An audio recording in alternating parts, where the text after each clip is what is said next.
Welcome to Taylor's Detroit Sports Show Postgame Edition, Friday, April 3rd, 2015 at 11:30 p.m. Eastern. I'm Taylor Phillips.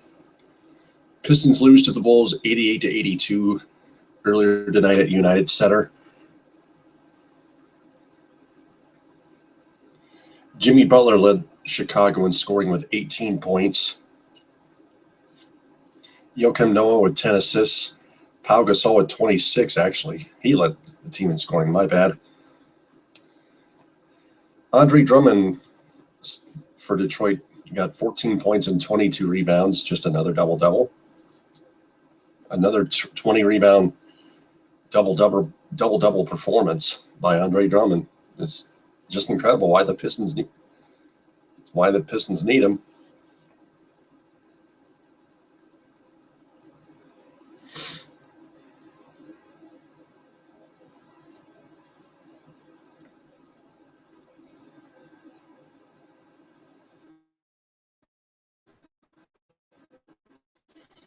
The game was tied at 59-1 at one point.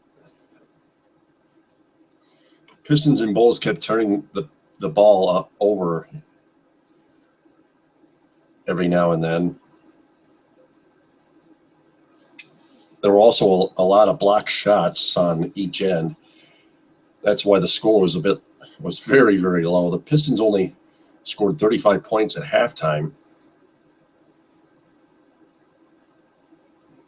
trailing by 12, 47-35 at the break.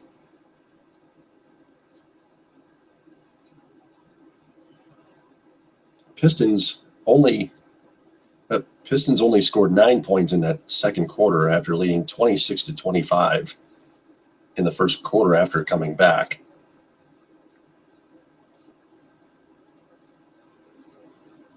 They were down like almost 8 or 6 about midway through the first quarter. Bulls had 23 at one point.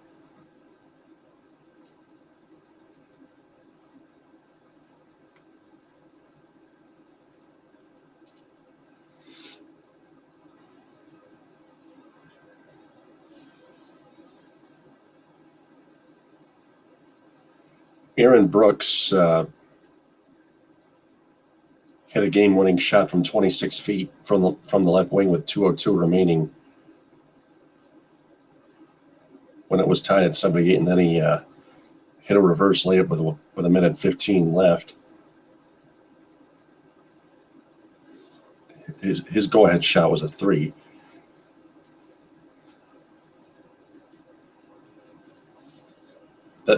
His 5 points put the Bulls up by 5, 83-78.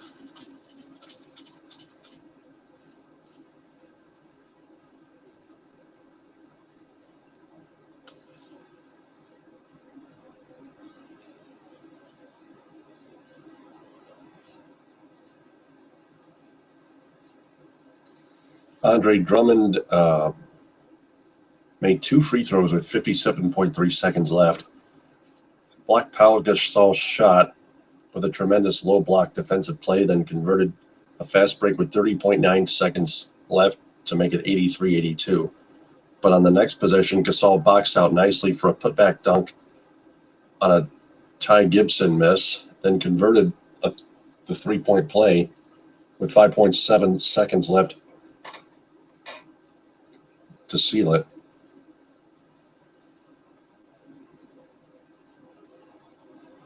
Andre Drummond, speaking of whom, became the first Piston ever confirmed to have 1,000 points, 1,000 rebounds, and 100 blocked shots in consecutive seasons. The only other Piston to have reached those thresholds officially in a single season was Bob Lanier from 1973 to 1974, the season. From the 1973-74 season. Lanier may have done it with the 2 years preceding that as well, but the 73-74 season was the first year the NBA recorded block shots as a statistic when Lanier had 1,822 points, 1,074 rebounds, and a career high 247 block shots. Lanier comfortably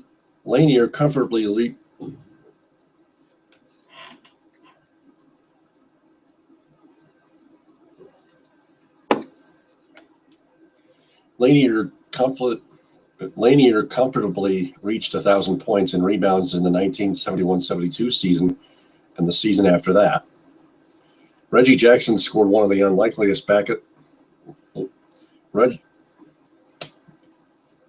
Reggie Jackson scored one of the unlikeliest baskets of the season, an underhand scoop shot from just inside the three-point line with the shot clock expiring and 6'11" Joakim Noah dogging him defensively to bring the Pistons within 53 of 45 in the third quarter.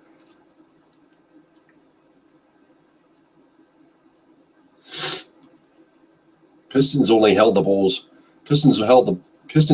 to just 12 points in the third quarter defensively. Jackson wound up with 22 points and 9 assists, but he also committed 8 turnovers.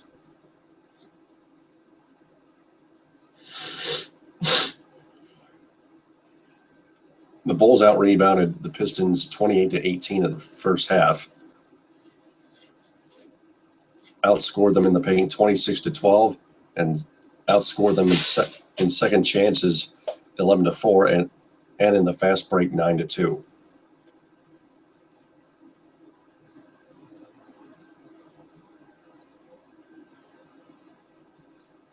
Pistons and Bulls split the season series at 2. It was the first time the Pistons didn't lose the season series against the Bulls since going 3-1 against them in the 05-06 season. The Bulls expect Derrick Rose back any day. They are 10-9 since he suffered a late February knee injury, which required surgery. Chicago will win the NBA attendance title for the 6th consecutive season. It also will be the 13th consecutive season that either the Bulls or Pistons won the attendance title.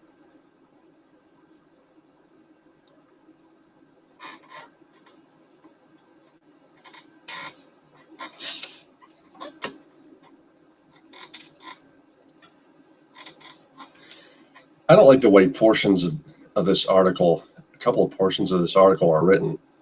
Bulls off Detroit. Bring back Andre Drummond, tried to bring back the Pistons.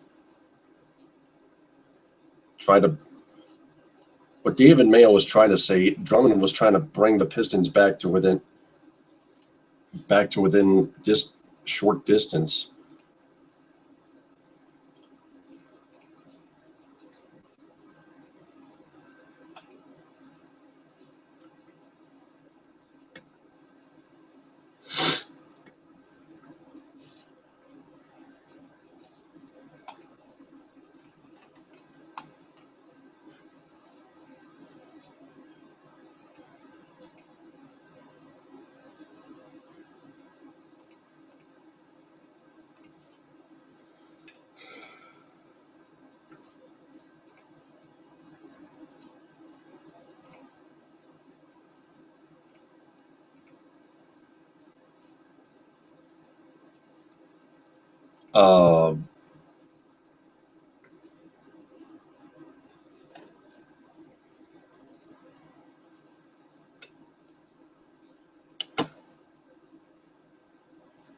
The Pistons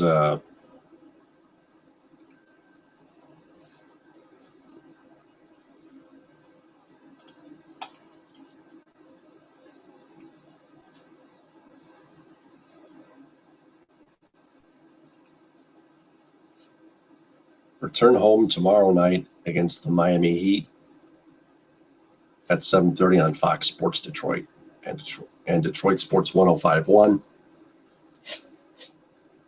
Start a 4-game homestand.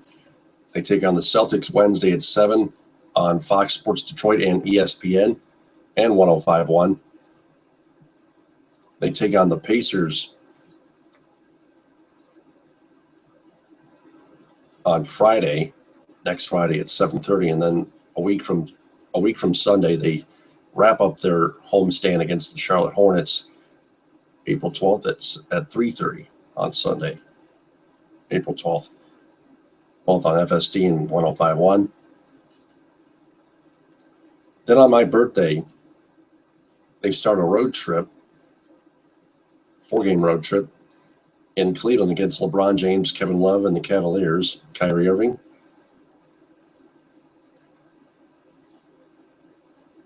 Then on April 15th, on Wednesday, April 15th, they're in New York against the Knicks at 8.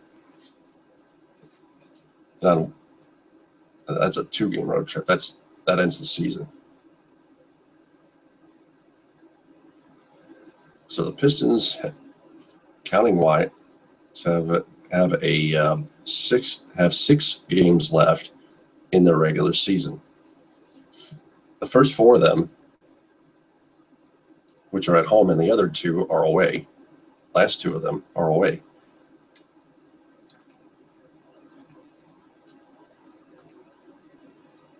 Tigers get smashed by the Rays 11-5.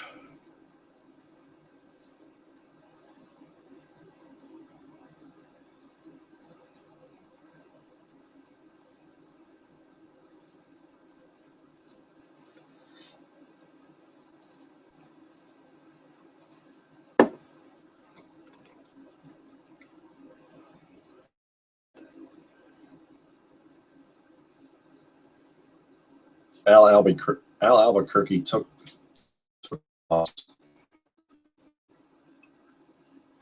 pitching a 6-run 8th inning at Joker Marchant Stadium in Lakeland, Florida, when it was tied at 5 after 7 innings.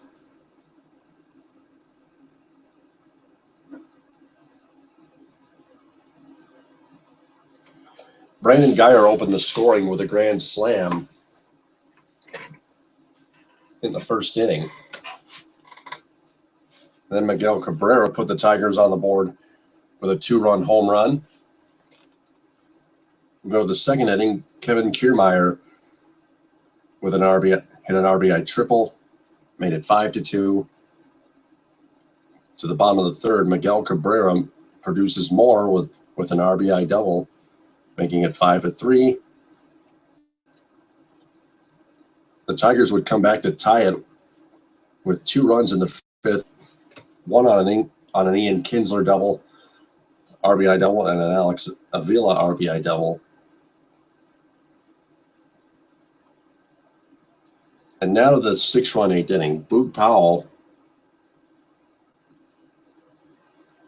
hit a 2-run single to start the rally. Alec Soul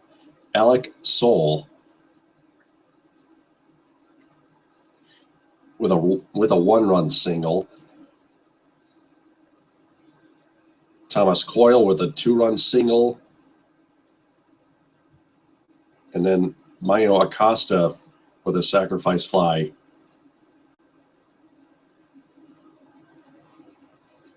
Making it 11-5. All 6 runs were given up by Al Albuquerque.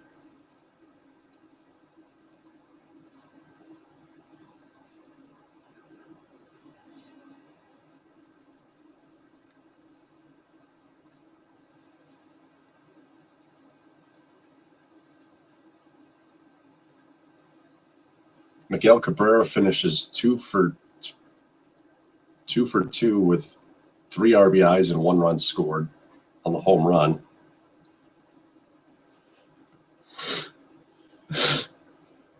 Ian Kinsler finishes 3 for 3 with an RBI and 2 runs scored. Jose Iglesias went 1 for 3 with a run scored. Anthony Ghost went 0 for 1, had only 1 at bat, only 1 plate appearance.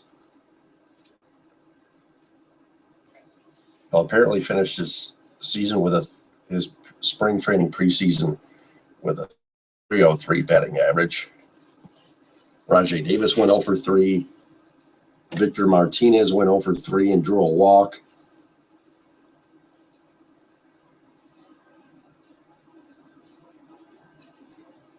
Hernan Perez and Nick Castellanos went 0 for 2. Jonas Cespedes was 1 for 2. So was Andrew Romine.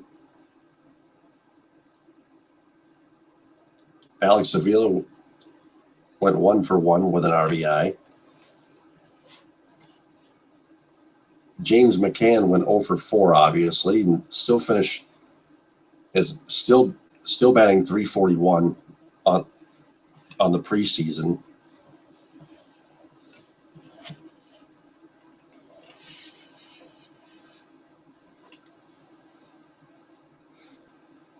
Anibal Sanchez pitched 5 1/3 innings, gave up 5 hits, 5 earned runs, 2 walks, 5 strikeouts, 1 home run. Joakim Soria pitched a scoreless inning and a third. Joe Nathans pitched a scoreless third of an inning, striking out 1 and walking 1. The ERA stood at 4.63.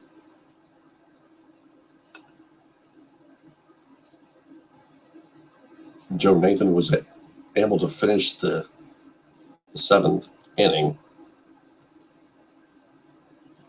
Whit Mayberry finished the top of the 8th, and Guido, or is it Guido Knudsen pitched a scoreless 9th inning, 1-2-3.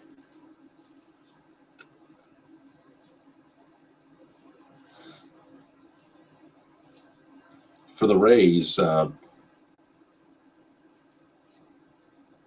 Grant Balfour got a blown save,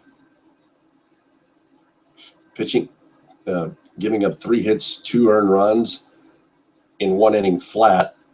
That was the 5th inning, allowing the Tigers to tie it up at 5. Jeff Beliveau picked up a win, pitching only a third of an inning, and all the rest are zeros on his board. No hits, no runs, no walks, no strikeouts, no home runs. His ERA is down to 2.70.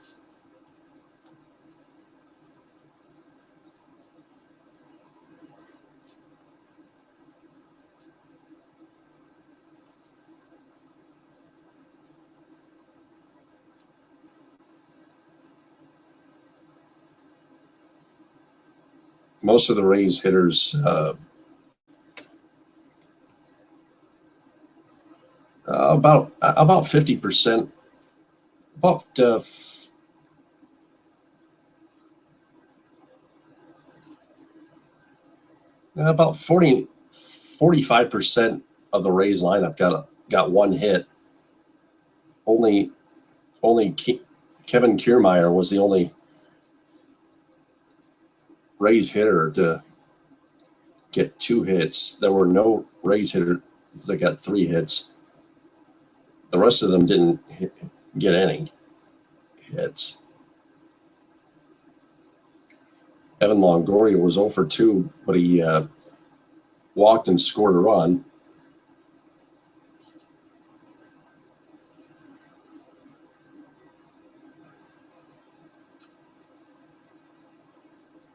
James Loney went 1 for 2, walked and scored a run. Went 0 for 2 with a walk and a run scored.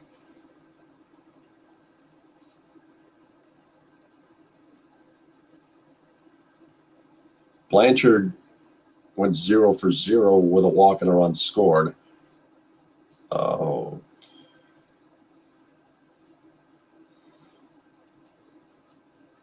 That's it.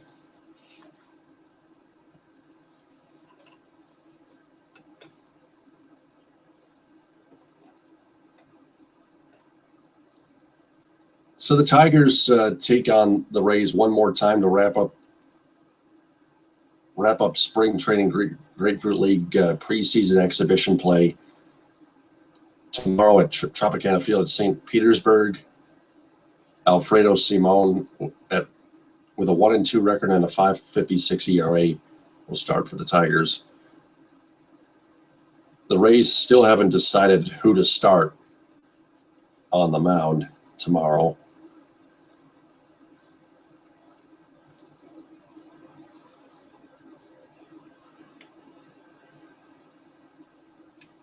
That game will be televised on Fox Sports Detroit.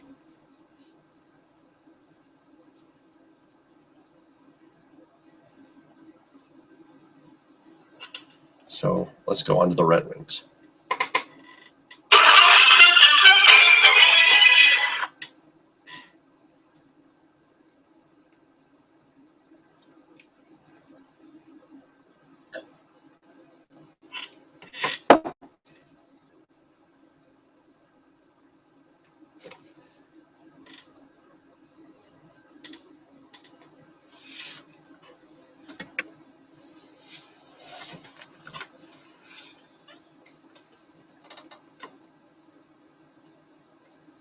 Pavel Datsyuk says he will play tomorrow night at 7 when the Wings travel to St. Paul and take on the Minnesota Wild.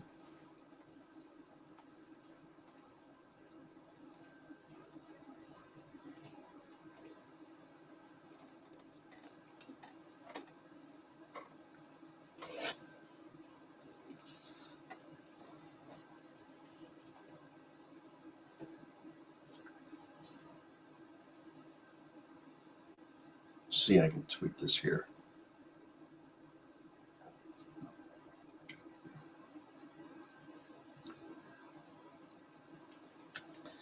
Okay. From the Red Wings mobile app,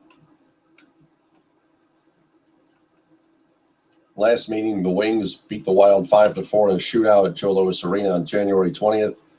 The Wings scored 4 goals on their first 10 shots, driving Wild goaltender Devin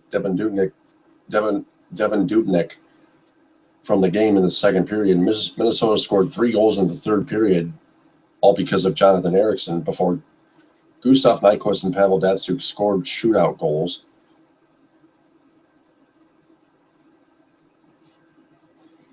Datsyuk will return to the lineup, as I just mentioned. He had missed 9 games with a lower body injury. Datsyuk practiced Friday, but Babcock said they will wait to see how the injury reacts before putting him in the lineup.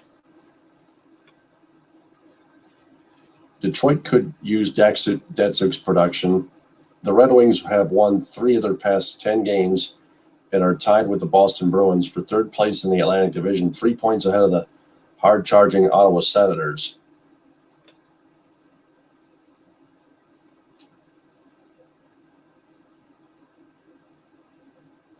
Now remember, the Red Wings own that tiebreaker.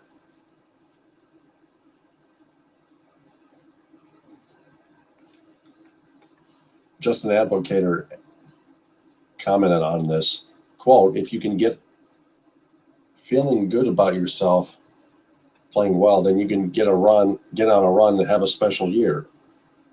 We're right there with every team in the Eastern Conference. I don't think there's much that separates each team. It's just my teams that are healthy and playing well at the right time," quote unquote. Goaltender Jimmy Howard will start in net for the first time in 5 games. He allowed 3 goals on 10 shots against the San Jose Sharks on March 26.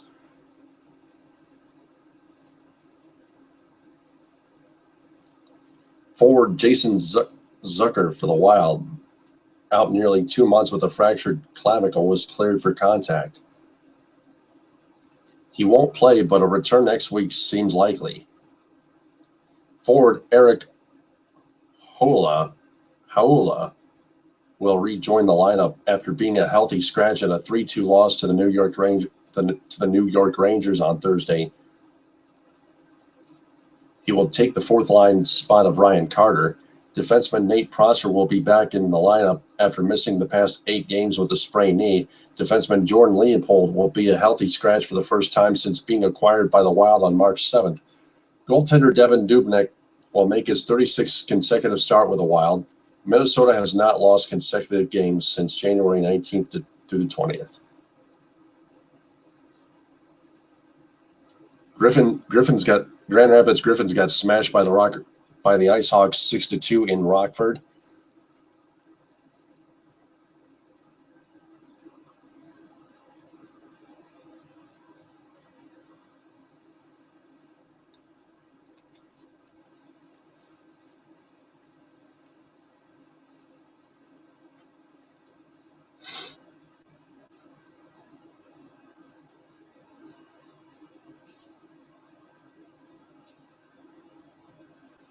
Now let's move on to the Michigan State Spartans and Duke Blue Devils. Those two tip it off at 6:09, 6:07, close enough, on TBS tonight.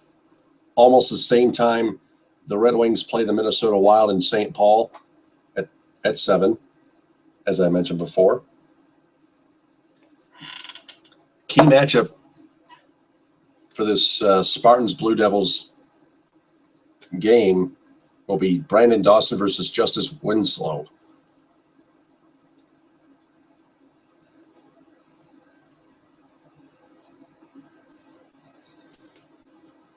Kyle Austin from Minute.com writes, Brandon Dawson represents the closest thing Michigan State has to a shutdown guy, a versatile defender who guards multiple positions and helps out on multiple players at once. That makes him the best candidate to defend Duke freshman Justice Winslow, who takes a unique view on what position he plays. Winslow has backed up talk like that so far. That Winslow said on Friday, quote, I don't really believe in positions. What position is LeBron? You can ask that question, unquote. Winslow has backed up that talk like that so far in the NCAA tournament, averaging 14 points, 9.5 rebounds, and 3.3 assists per game through 4 games. He overcame a mid-season injury to play a key role in the Blue Devils' Final Four run. Winslow's emergence and Dawson's proven ability to slow down individuals makes for one of the most intriguing matchups of the two teams' Saturday night national semifinal at 6:09. Dawson, being an undersized power forward, has often meant defensive matchups against larger players. On Saturday, he'll face a player identical in size, 6'6", 225 pounds, who is also known for his athleticism and versatility. Dawson said, quote, it's a huge adjustment. Sometimes I'm matched up against bigger guys, and some nights I'm matched up against guys that are really versatile. I think it helps me out a lot, especially in practice when I'm just guarding different guys, unquote. Wisconsin's Sam Decker, who matched up against both of them this season, said, quote, you can't really go wrong with either, unquote. Decker said, quote, that'll be a great matchup. They're both very good players, one a veteran, one a freshman, but both play a mature style of basketball and are very physical, unquote. Winslow scored 15 points in the two teams' first matchup on November 18th, going 4 for 11 from the field and recording a team-high 6 rebounds. The player who came in as the third most ballyhooed of the Blue Devils freshmen has improved into one of the team's most versatile players. Spartans head coach Tom Izzo said, quote, I think when you look at the guy that's improved just about all his stats, free throw shooting, he's improved enormously. Rebounding, he's improved by almost 3 a game in this tournament. 3-point shooting has improved. I think he's putting the ball on the floor better than he did early, unquote. Since the first matchup, some changes by Duke have put Winslow and Dawson on a collision course with one another. Subbing guard Matt Jones, 6'5", 210 pounds, has pushed Winslow into the power forward position. If Dawson isn't guarding him, the assignment will likely fall to freshman Marvin Clark Jr., but both know they'll have their hands full. Clark said, quote, I think it'll be a great matchup. Justin Winslow is essentially the same player as BG and me, just a smaller, more wing-type player, and I think it'll be very interesting, unquote. That's the end of that. That's going to do it for Taylor's Detroit Sports Show post-game. Justin Verlander to throw bullpen session Sunday. I just got word from MLB Injury News on Twitter. I'm Taylor Phillips, TTFN. Ta-ta for now. 10 seconds.